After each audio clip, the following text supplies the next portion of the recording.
Reggie, I just sold my car online. Let's go, Grandpa.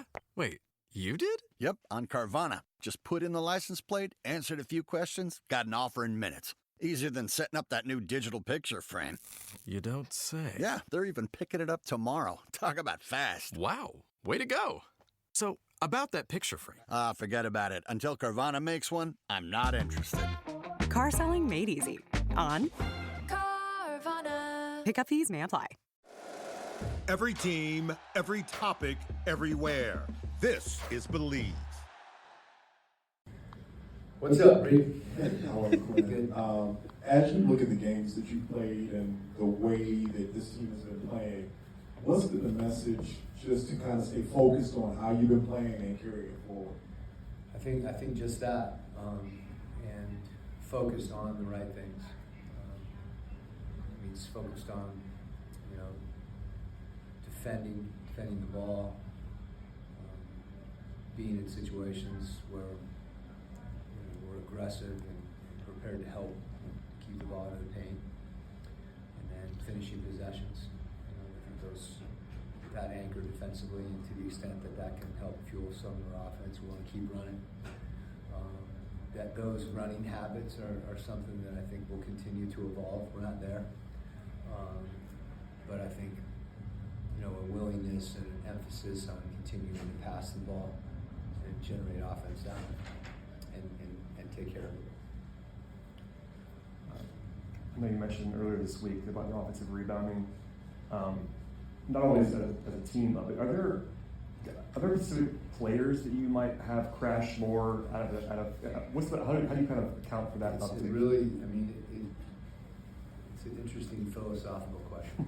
I think what you've seen, you can look at the analytics, they show it. I know a number of years ago, we decided in Utah to crash, and you wonder, just a go guy, get back guy, where you are on the floor, and where the majority of the rebounds come, and second spectrum analysis.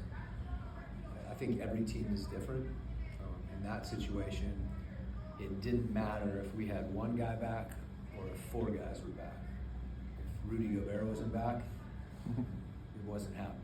So I think the real math comes into how many opportunities are you limiting a team to play in transition offensively by getting an offensive board. So if you can offensive rebound and score, that's another opportunity to set your defense. It's one less time that you have to be back in transition, and you start to do the math on that.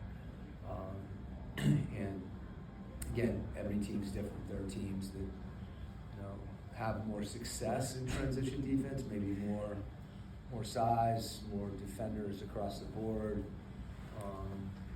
And then you get into, do you want to crash on threes? Do you want to crash on everything? One of the issues with crashing and going to the glass is if it is a habit and you have a player drive, particularly on some of those plays where the guy that drives may fall down, you're going to give up something on the other end, more than likely. But I think the thing you have to get comfortable with is they're going to score. There's going to be some easy baskets that you give up, and just the risk reward of the whole thing. And again, team dependent, but you can look at it from a mathematical standpoint, and then you can look at it from a personnel standpoint, and everybody kind of finds where they are in the middle. But clearly, it's not. There isn't as strong a correlation between being effective crashing and not being good in transition defense. Those things are not as counterintuitive as you think they are. Coach, with Amiga coming back from injury, then obviously playing with you guys for a couple of games, then having to step back again, then being available. How do you kind of see his chemistry building with this team? Yeah, I think what we saw early was a real effort on his part to fit in and kind of finding his way, and other guys getting a feel for him. We've gone through this so many times, where we're integrated in another player. In some respects, it's almost easier to throw 5 new guys in there together. The minute you start to develop a chemistry with a group, and then you inject another group, and you inject another group. It's, you know, those things all play into it, and it's something you watch, and he's obviously, you know, we want him out there, so we'll figure it out, and guys will figure it out, and he'll figure it out, and, you know, you kind of just know that it may not be, there's going to be an adjustment period and all that, but we want to go through it. Quinn, speaking of chemistry, last game, Presser, you talked about the team and the buy-in, the being unselfish. There were a couple of instances that stood out. One time Jalen penetrated and could have easily shot the ball, but opted to kick the ball out to Nikhil for a wide open three. Another instance, Dyson penetrated and could have got his shot, but then he kicks it out to Jalen. When you see those moments, do you focus a little bit more and hit on it to remind the guys that, hey, when you play for one another, it eventually comes back to you?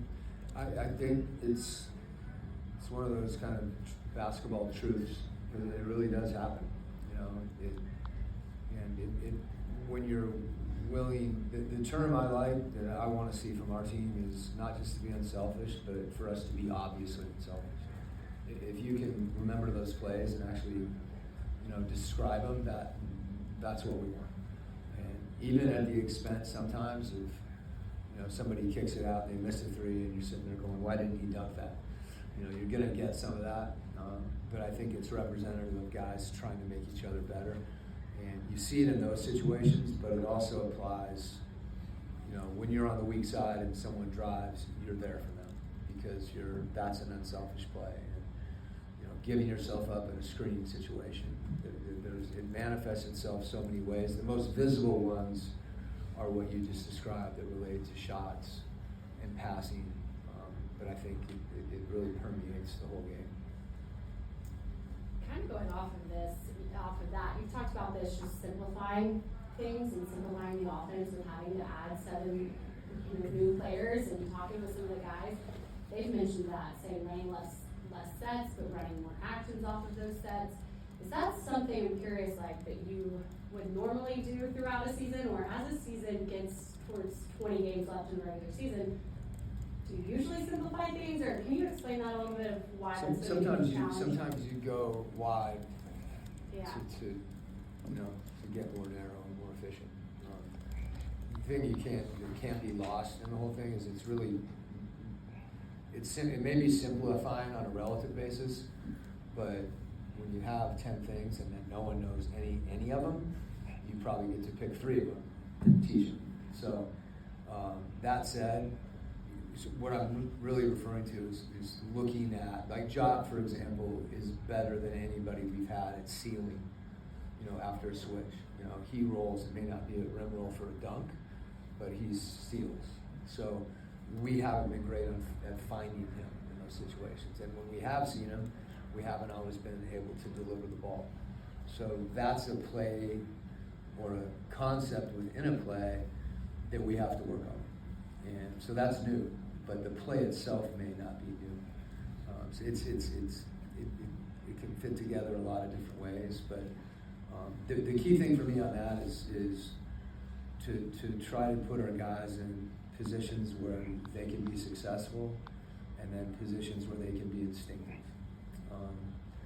And for us, you know, usually over the course of the season, you may understand the play, but do you understand it against a team that switches like Will and I? Do you understand it when a team goes over on a screen and they go under on a screen? Like all the nuances that come in to reading a coverage, and usually the simplification helps with respect to that.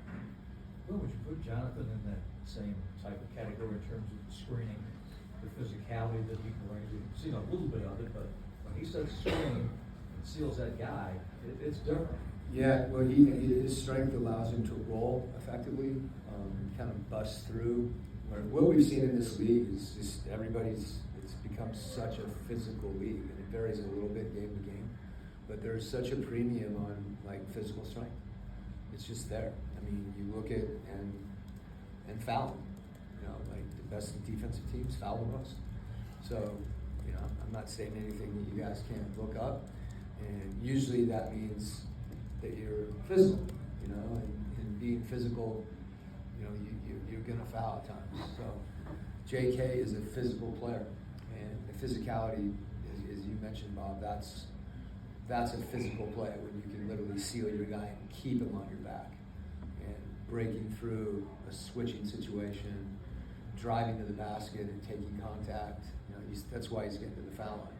So we haven't had that, so trying to figure out ways within what we're doing to try to maybe put him in a situation where we can take advantage of that. That's kind of the process that we're going through. Thanks, Coach. Okay. Hey, Sal. Hank, what's going on? We haven't worked a case in years. I just bought my car at Carvana, and it was so easy. Too easy. Think something's up? You tell me. They got thousands of options.